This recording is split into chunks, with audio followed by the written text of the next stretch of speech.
The Truth Emerged. Part 1. Doctor. Zethkari adjusted his 6 eyes as he studied the blue planet through the ship's viewing screen. Earth looked peaceful from space. Green lands covered most of the surface, with blue oceans and white clouds. Small cities dotted the continents like tiny lights. The alien scientist made notes on his datapad about what he saw. "Another farming world," he said to his assistant. "Look at all those crop fields. See how they build their settlements near water, sources for their animals. Very typical for a peaceful species." His assistant nodded 3 of her heads in agreement. The energy readings are very low too. No massive weapons factories, no orbital defense platforms. These humans seem like perfect candidates for integration into the Galactic Council. The hegemony had done this many times before. Find a new species, study them from orbit, then make contact. Most civilizations were happy to join the galaxy's peaceful community. They got advanced technology, protection, and trade opportunities. In return, they provided workers, resources, or specialized skills to help the greater galactic society.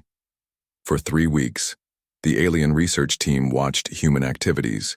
They saw farmers working in fields. They observed humans building roads and bridges. Children played in parks while adults went to work in offices. Everything looked normal and safe.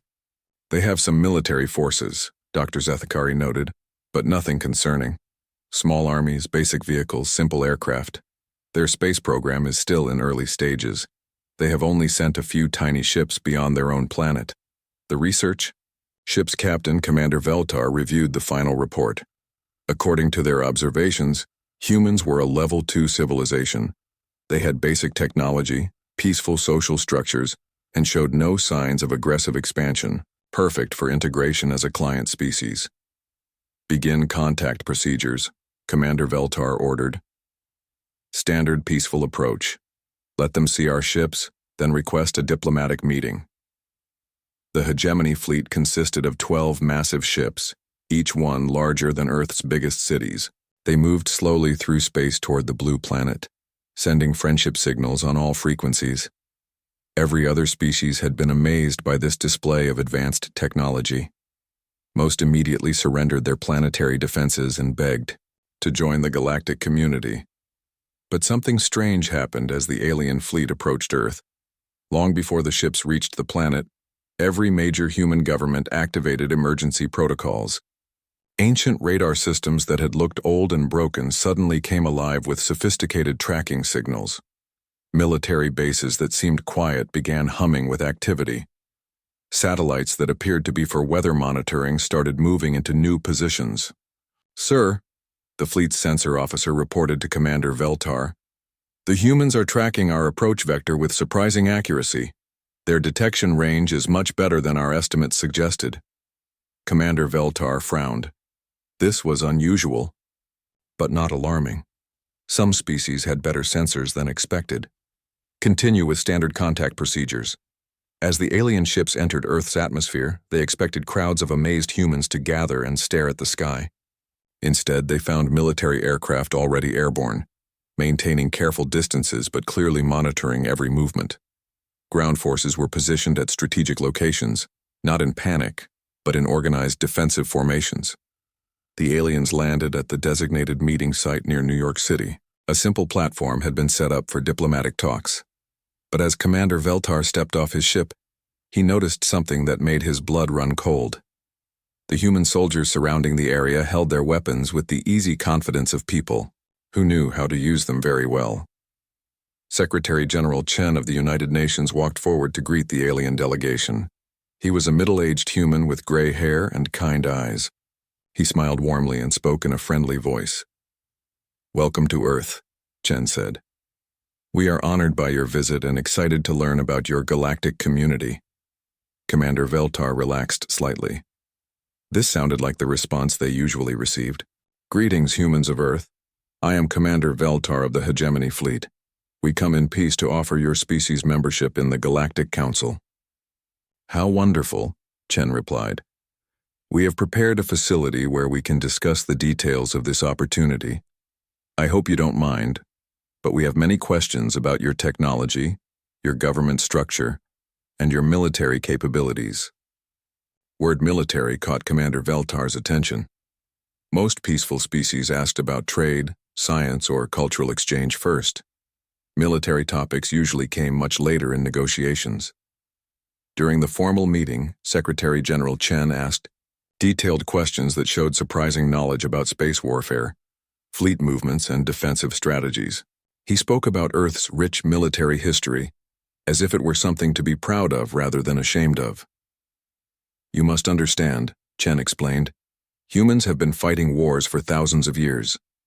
We have learned many lessons about conflict, strategy, and survival. This experience has taught us to be very careful when meeting new civilizations. Commander Veltar began to feel uncomfortable. The human leader spoke about warfare the way other species talked about art or science, with deep knowledge and genuine interest. This was not normal for a peaceful agricultural world. We would like some time to discuss your offer with our planetary government, Chen continued. Perhaps your fleet could withdraw to a comfortable distance while we hold these discussions, say beyond our outer moon. We want to make sure we understand all the implications before making such an important decision. The alien commander agreed, though he found the request odd. Most species wanted the impressive fleet to stay close as a sign of their new protection. Humans seemed to want the dangerous-looking ships as far away as possible. As the hegemony fleet moved to the designated waiting position, Commander Veltar ordered his science teams to conduct a more detailed study of human society. What they had seen during the initial contact didn't match their earlier observations. I want complete cultural databases analyzed, he told Dr. Zethkari. Focus on their history, their social development, and especially their military evolution. Something about these humans doesn't fit our standard classification. Dr. Zethkari began downloading massive amounts of human information from their global communication networks. The amount of data was enormous, thousands of years of recorded history, millions of documents about wars, battles, and military technology. The alien scientist began reviewing this information, his 6 eyes widened in growing horror. The peaceful agricultural species they had observed from orbit was nothing like the reality of human civilization. Commander, Dr. Zethkari called urgently. You need to see this. These humans, they're not what we thought they were. Not at all. Commander Veltar hurried to the science station, where data streams showed human historical records stretching back millennia. Wars, conquests, battles, and conflicts filled every era of their development. These weren't occasional defensive actions. They were constant, creative, and devastatingly effective military campaigns. How many wars have they fought? The commander asked. Dr. Zethkari's voice was barely a whisper. Sir, I don't think they've ever really stopped fighting. Even during their peaceful periods, they spend their time preparing for the next war, as the alien research team dove deeper into human military history. They began to understand a terrible truth. Earth wasn't a peaceful agricultural world with small defensive forces. It was a planet-sized military academy, where an entire species had spent thousands of years perfecting the art of warfare. And now these humans had seen alien technology in action. The same humans who had turned simple metal and gunpowder into weapons that could destroy cities. The same humans who had learned to fight in every environment their planet could offer. Commander Veltar realized that first contact with humanity might have been the biggest mistake in galactic history. Dr. Zethkari had not slept in 3 days. His 6 eyes burned from staring at data screens, but he could not stop reading. Each new piece of human history revealed something more disturbing about Earth's dominant species. They call this period the 100 Years' War, he told his research team. But it actually lasted 116 years. 2 human nations fought each other for over a century about who should rule certain territories. His assistant looked confused. Did they run out of resources? Was their planet dying? No, Dr. Zethkari replied slowly. They had plenty of land and resources. They fought because of pride and old agreements made by dead kings. They kept fighting even when everyone forgot why the war started. The research team fell silent. In galactic civilization, wars happened when species faced extinction or absolute necessity. The idea of fighting for over a century about inherited claims seemed impossible to understand. But the 100 Years' War was just one small piece of human military history. Dr. Zethkari found records of thousands of conflicts. Humans had fought with stones and sticks, then bronze and iron, then gunpowder and explosives. Every time they invented new technology, they immediately found ways to use it in warfare. "Look at this," another researcher called out. "They created something called Greek fire, a burning liquid that could not be put out with water. They used it to burn enemy ships."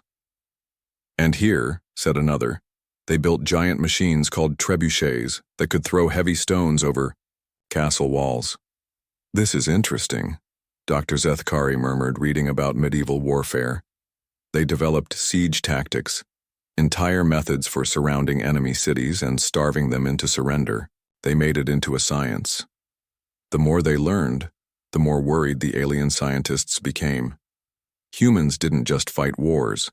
They studied warfare like other species studied medicine or engineering. They had military academies, strategy books, and professional armies. Fighting was not something they did when forced to. It was something they had chosen to become very good at. Dr. Zethkari discovered human writings about military strategy that were thousands of years old, but still studied in their modern military schools. Books like The Art of War and On War showed that humans had been thinking deeply about combat tactics for millennia.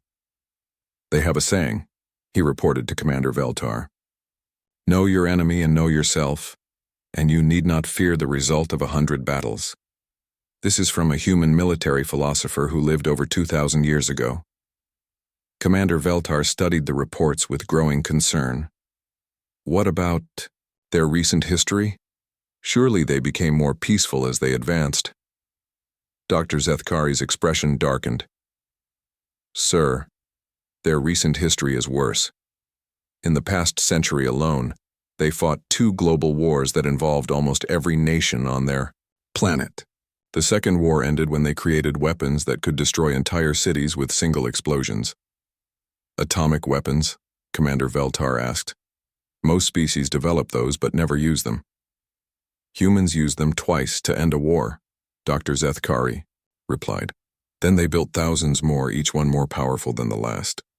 They pointed them at each other for decades in something they called a Cold War.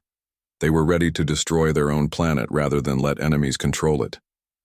The alien research team found records of human conflicts in every environment their planet offered. Humans had fought in frozen Arctic conditions, burning deserts, dense jungles, and high mountains. They had learned to fight underwater with submarines and in the air with aircraft. They had even fought in space during their early orbital development. They adapt to any battlefield, Dr. Zethkari observed. Ice, desert, jungle, mountains, it doesn't matter. They find ways to fight effectively anywhere. What disturbed the aliens most was how humans approached warfare itself. Other species fought to defend their homes or resources. Humans seemed to fight to win completely. They had concepts like total war and unconditional surrender that meant continuing conflict until enemies were completely defeated. Dr. Zethkari found records of human generals who had said things like, "War is hell," and "The supreme excellence is to subdue the enemy without fighting." These statements showed that humans understood the cost of warfare, but had chosen to master it anyway. "They know fighting is terrible," he explained to his team, "but they believe that being very good at it prevents more fighting in the long run. They think that if you can win wars quickly and decisively, fewer people die overall." The research team discovered that humans had military units specialized for different types of fighting. They had infantry for ground combat, navy for ocean warfare, air forces for sky battles, and special forces for unusual missions. Each branch had developed its own tactics, equipment, and traditions. "Look at these special forces," one researcher said nervously. "Small groups of elite soldiers who train for years to fight behind enemy lines. They specialize in sabotage, reconnaissance, and eliminating high-value targets." "And these Marines," said another. "Soldiers who specialize in attacking from the ocean. They practice charging onto beaches under enemy fire." Dr. Zethkari found evidence that humans had even developed psychological warfare, methods for destroying enemy morale without physical combat. They used propaganda, deception, and intimidation tactics that were completely unknown in galactic civilization.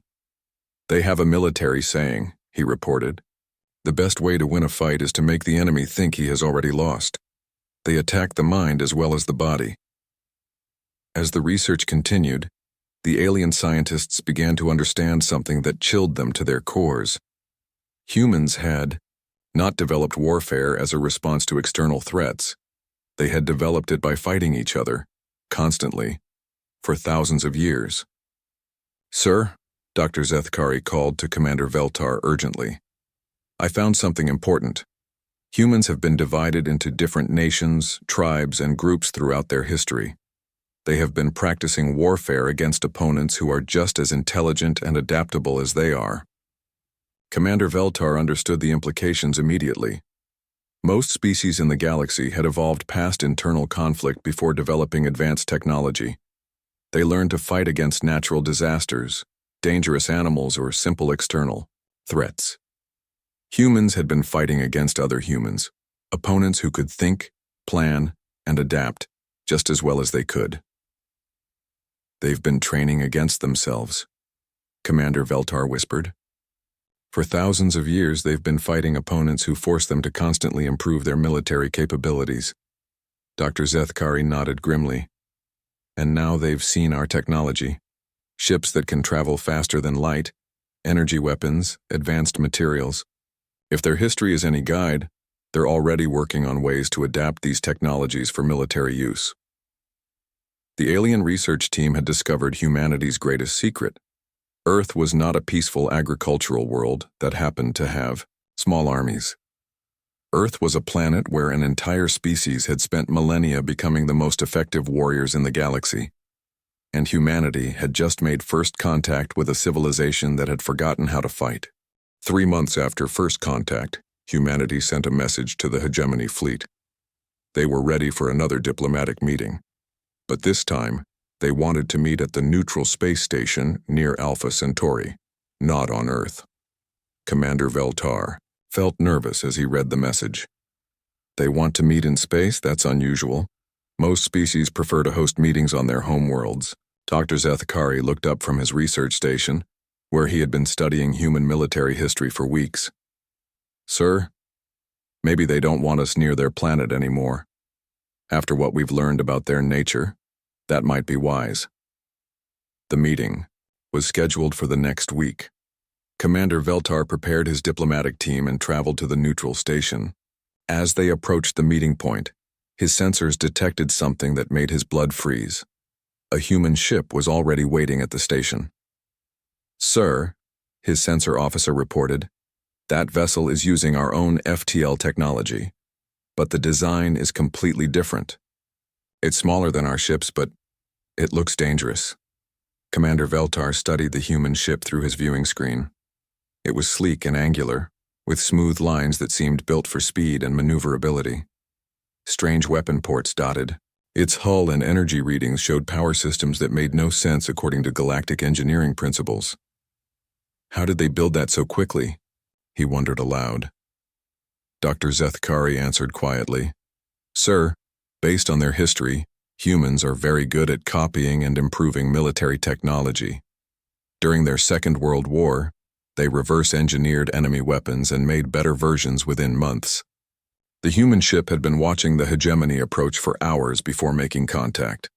When communications opened, a calm voice spoke in perfect galactic standard language. "Hegemony vessel, this is Captain Sarah Chen of the UES Determination. We request permission to dock for diplomatic talks." Commander Veltar granted permission, though he noticed the human had not asked for permission to be there first. They had simply arrived and waited, confident in their right to attend the meeting. Secretary General Chen arrived at the meeting room with a small team of advisors. But Commander Veltar noticed that these humans carried themselves differently than before. They moved with the quiet confidence of people who were no longer impressed by alien technology. "Commander Veltar," Secretary General Chen said with a warm smile, "thank you for agreeing to this meeting. We have a proposal that we think will benefit both our civilizations." "I am listening," Commander Veltar replied carefully. Chen activated a holographic display that showed a map of the galaxy. Red areas marked ongoing conflicts between different species. Yellow zones showed areas of tension and potential warfare. Green regions represented peaceful territory under Council control. As you can see, Chen began, the galaxy has many problems with warfare and conflict. We have studied these situations and believe we can help. Commander Veltar studied the map with growing concern. The human analysis of galactic conflicts was more detailed and accurate than anything the Council's own military advisors had produced. We don't want to become a client species, Chen continued. Instead, we want to offer our services as military specialists. We can help resolve these conflicts quickly and efficiently. One of Commander Veltar's advisors spoke up. The Galactic Council has been working on these problems for decades. Some of these conflicts have been going on for centuries. What makes you think you can solve them? Chen smiled again, and Commander Veltar noticed the expression didn't reach the human's eyes. We have experience with warfare that your civilization lacks. We understand how to end conflicts permanently. The holographic display changed to show detailed battle plans for each conflict zone. The human strategies were unlike anything the galactic military had ever seen. Instead of the careful defensive approaches used by Council forces, human tactics focused on speed, surprise, and overwhelming force applied at critical points. The Keth-Mori-Vaxian border war, Chen explained, pointing to one red zone. Both sides have built massive defensive stations that make direct attack impossible. Council forces have been trying to negotiate a peace treaty for 60 years. That conflict has cost millions of lives, Commander Veltar said. Both species refuse to compromise. Because they still think they can win, Chen replied. Our approach would be to make continued fighting more costly than peace. We would target their supply lines, communications networks, and resource extraction facilities. Within 6 months, both sides would be begging for peace talks. Another human advisor stepped forward. We're not suggesting we conquer these territories. We're offering to create conditions where the warring parties choose to stop fighting. Commander Veltar felt disturbed by the casual way the humans discussed, destroying infrastructure and disrupting entire civilizations. That sounds like aggressive warfare. No, Chen corrected. Aggressive warfare is what's happening now. Both sides throwing soldiers into meat grinders for decades without achieving anything.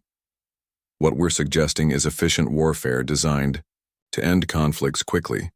The human presentation continued for hours. They had analyzed 17 ongoing galactic conflicts and developed detailed plans for ending each one.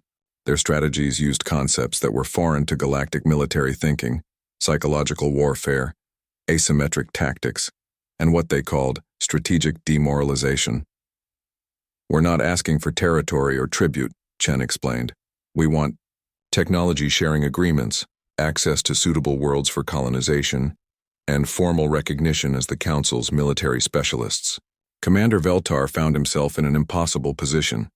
The human plans were brilliant and would likely work, but they involved levels of military sophistication that made him nervous about humanity's true intentions. What if we refuse your offer? He asked. Chen's smile became slightly colder.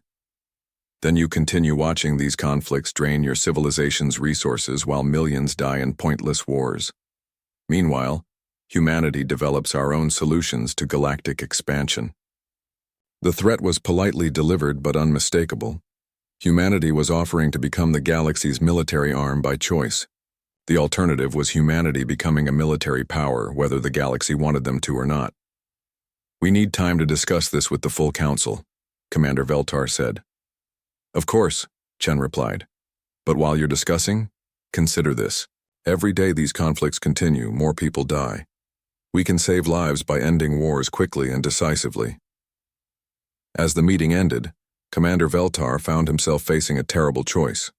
Accept humanity as the galaxy's military specialists, or risk facing them as potential enemies. Either way, the age of peaceful galactic civilization was coming to an end. The humans had not conquered the galaxy through force. Instead, they had simply pointed out that the galaxy needed them more than they needed the galaxy. And everyone in the room knew it was true. The Galactic Council debated humanity's proposal for 2 weeks before reaching a decision. The vote was close, but practical concerns won over moral objections. They would give humans one chance to prove their military capabilities in a controlled situation. The Kethmori-Vaxian conflict was chosen as humanity's test case. Both species had been fighting for over a century about border territories in the Threshold sector. Massive defensive stations faced each other across the disputed space, each one capable of destroying attacking fleets. Neither side could advance without suffering unacceptable losses. General Sarah Okafor arrived in the combat zone with a small human fleet. 12 ships that looked tiny compared to the enormous battle stations both alien species had built over the decades. The Kethmori and Vaxian commanders watched the human arrival with curiosity and skepticism. "Those ships are so small," Admiral Kethvol observed to his staff. "How do they expect to break our defensive lines with such a tiny force?" On the other side of the battle zone, Commander Vaxin had similar thoughts. "The humans must not understand the strength of our positions. We have been building these defenses for 50 years. Both alien commanders had studied human military history after the Council's announcement. They knew humans were experienced fighters, but the Threshold sector seemed impossible to attack directly. The defensive stations had overlapping shields, powerful weapons and supply lines that stretched back to heavily fortified home systems. General Okafor spent 6 hours studying the tactical situation before calling her staff meeting. The human officers gathered around a holographic display that showed every ship, station, and weapons platform in the sector. "Standard galactic doctrine would suggest a frontal assault on the weakest defensive position," she said. "Both sides expect that approach because it's how galactic warfare has always worked." "What's our actual plan, General?" asked Captain Martinez, commander of the human flagship. "We're not going to attack their defenses at all," Okafor replied with a slight smile. "We're going to make it impossible for them to maintain those defenses." The human strategy began with careful observation. For 2 weeks, human ships moved throughout the sector, staying out of weapons range but scanning everything. They mapped supply routes, communication networks, and resource extraction facilities that supported the massive battle stations. Both alien fleets assumed the humans were gathering intelligence for a future attack. They strengthened their defenses and prepared for siege warfare. But the attack never came. Instead, human forces began what they called asymmetric pressure campaigns. Small human ships appeared near Kethmori supply convoys far from the battle zone. They didn't attack the convoys directly. Instead, they broadcast detailed information about convoy schedules and routes to Vaxian intelligence services. "They're sharing our logistics data with the enemy," Admiral Kethvol reported angrily to his superiors. "But they're not breaking any rules of engagement. They're not actually attacking us." Similar operations began affecting Vaxian supply lines. Human ships would appear near resource extraction facilities and broadcast technical information about defensive weaknesses to Kethmori forces. Again, no direct attacks, but suddenly both sides knew exactly how to disrupt their enemy's support systems. The psychological impact was immediate and devastating. Commanders who had felt secure behind massive defenses suddenly realized that their enemies knew every detail about their supply chains, communication protocols, and defensive weak points. But humanity's real innovation was information warfare. Human specialists began broadcasting on communication frequencies used by both alien species. They shared casualty reports, economic data, and strategic analyses that neither side had wanted their populations to know. "Citizens of the Kethmori Republic," one broadcast began. "Your government has spent 74% of your planetary budget on this war for the past 30 years. Your children are being born into debt to pay for weapons that cannot win this conflict." Similar broadcasts reached Vaxian civilians. "The cost of maintaining your battle stations could have built 12 new colony worlds. Instead, your sons and daughters die in a war that benefits only the military contractors." General Okafor had weaponized information itself. Both alien governments found their civilian populations asking difficult questions about the war's purpose and cost. Anti-war movements began forming on homeworlds that had supported the conflict for generations. The final phase of the human strategy targeted the warrior culture that sustained both military forces. Human psychological specialists studied recordings of alien military communications and identified key leaders whose removal would damage enemy morale. They didn't assassinate these leaders. Instead, they publicly revealed embarrassing personal information, strategic failures, and evidence of corruption. Military heroes became laughingstocks. Respected commanders lost the confidence of their troops. "They're destroying our honor," Admiral Kethavol complained to the Galactic Council. "This isn't warfare, it's character assassination." "Commander," Vaxin filed similar protests. "The humans fight like cowards. They attack our reputations instead of our ships." But General Okafor's campaign was working exactly as planned. Within 3 months, both alien fleets were experiencing supply shortages, communication breakdowns, and morale collapse. Their defensive positions remained intact, but their ability to maintain those positions was crumbling. The breaking point came when human forces demonstrated their final capability. A single human ship approached the largest Kethmori battle station and requested permission to dock for technical discussions. When the station commander refused, the human ship simply began broadcasting the complete technical specifications for the station's shield generators, power systems, and weapons arrays. They had obtained blueprints for the most secure military installation in Kethmori space. "How did they get this information?" Admiral Kethavol demanded of his security chief. The answer was terrifying.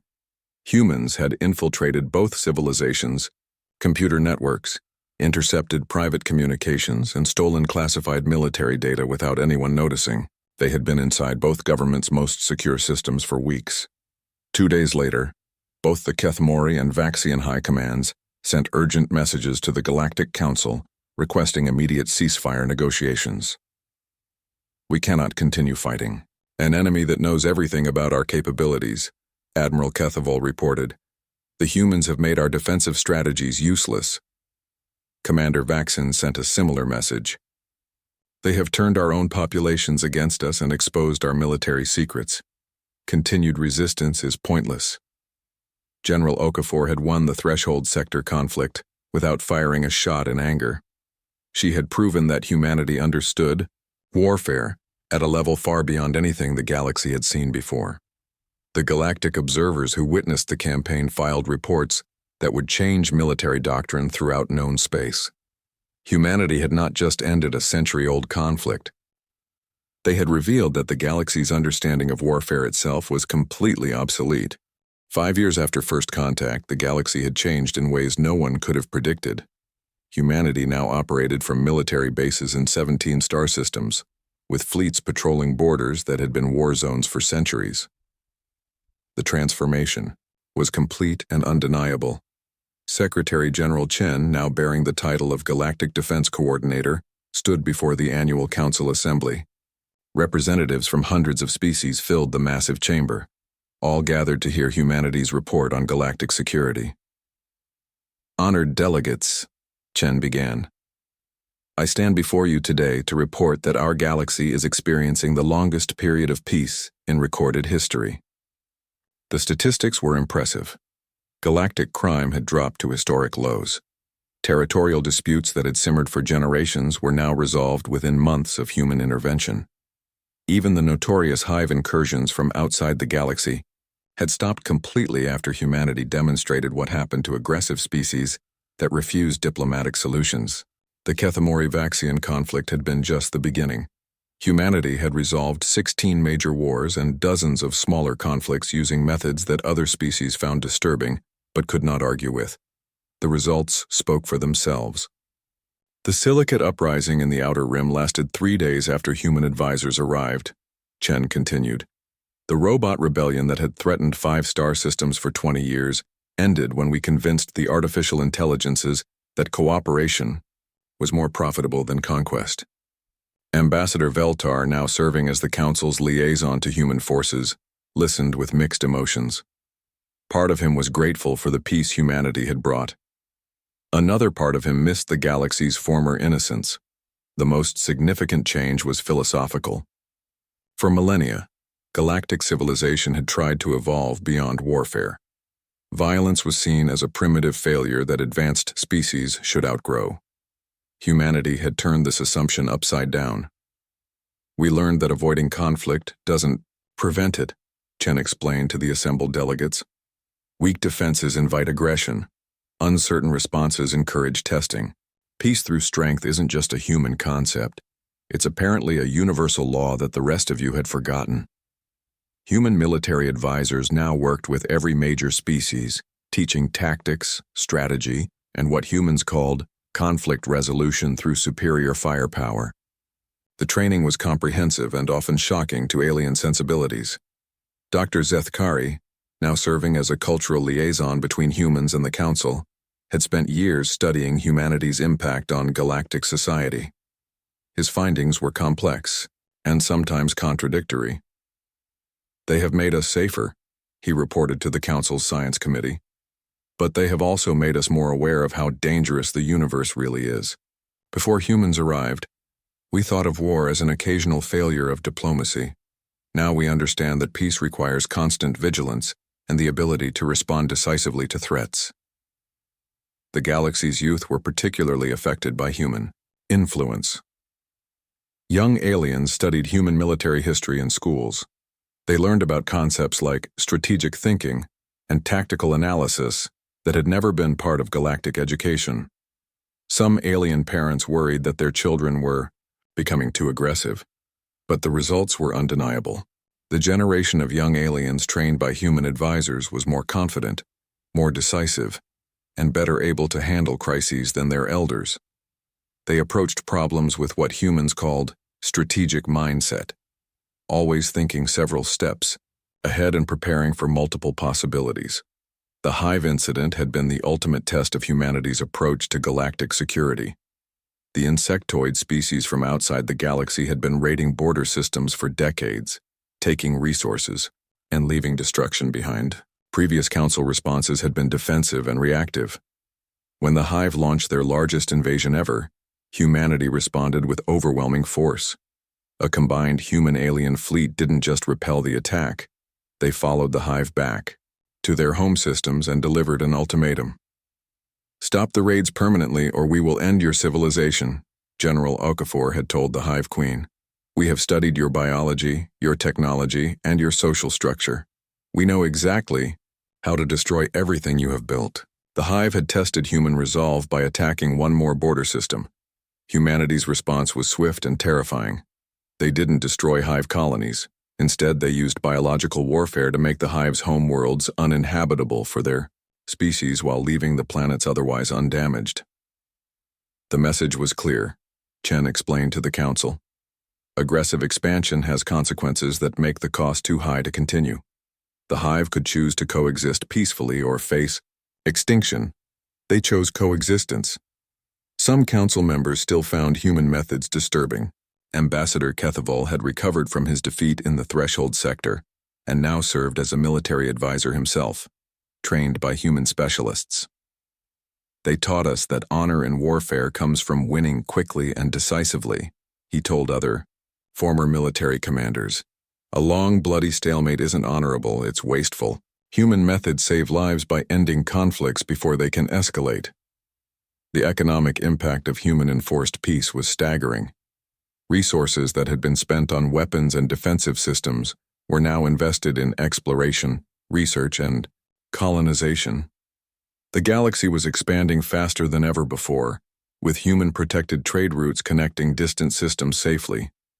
Cultural exchange flourished under human protection.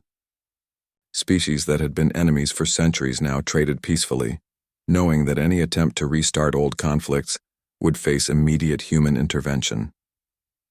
"We didn't conquer the galaxy," Chen concluded his address to the Council. "We taught the galaxy how to conquer its own problems. Every species now has the tools and knowledge to maintain their own security, but they also know that humanity stands ready to help when those tools aren't enough." The vote to grant humanity permanent authority over galactic defense was unanimous, but Chen knew it was more than that. The galaxy had accepted humanity not just as military specialists but as teachers of a harsh truth. That peace was not the absence of conflict, but the result of being too strong to challenge safely. As he looked out at the assembled delegates representing thousands of worlds and billions of sentient beings, Chen felt the weight of responsibility that came with humanity's role. They had become the galaxy's guardians, protectors of a peace, built on the foundation of overwhelming military superiority. The truth that emerged, he said in his closing remarks, is not that humans were built for war, though we were. The truth is that the galaxy needed someone to remember how to fight so that no one else would have to. Peace isn't something that just happens. It's something that must be actively maintained by those strong enough to defend it. The chamber fell silent as delegates absorbed the implications. Humanity had given the galaxy peace, but it was a peace that required eternal vigilance and the constant threat of decisive action against those who would disturb it. As the session ended and delegates returned to their home worlds, they carried with them a new understanding of their place in the universe. They lived in safety because humanity stood guard at the galaxy's borders, ready to face whatever threats might emerge from the darkness between the stars. The age of innocence was over. The age of protected peace had begun.